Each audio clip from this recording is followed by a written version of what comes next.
Moja kwa moja kutoka katika viwanja vya Usagara jijini Tanga, mtazamaji. Hii ni TCRA. Karibu katika maadhimisho ya wiki ya huduma za kifedha kitaifa ambayo yanafanyika hapa mkoani Tanga. Hapa mtazamaji, TCRA tunashiriki. Ukifika katika banda letu la TCRA utapata elimu kuhusu fursa, faida zilizopo kwenye mawasiliano. Hebu ambatana nami uweze kufahamu banda letu lilipo na namna ambavyo huduma zinavyotolewa.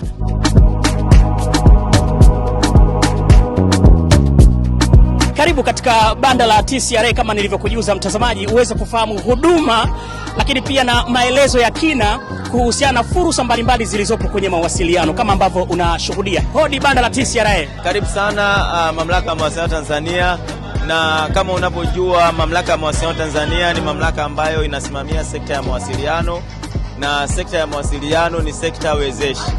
Ili hizi huduma zote za kifedha ziweze kufanyika, nikiwa na maana mabenki, mitandao ya simu mbalimbali, makampuni mbalimbali yanayohusiana na fedha pamoja na uchumi yanahitaji mawasiliano. Takwimu zilizopo sasa hivi zinaonyesha laini za simu ambazo zina akaunti za pesa mtandao ziko takribani milioni 76. Sasa hiyo inakuonyesha kabisa kama ni watu kiasi gani ambao wanashiriki kwenye uchumi wa kidijiti kupitia simu zao, kuweza kutuma miamala mbalimbali na kuweza pia kurahisisha maisha, nikiwa na maana ya kwamba kwenye kufanya biashara na uchumi. Na ndio hapo sasa tunaposema kwamba mamlaka ya mawasiliano inawezesha uchumi wa kidijiti.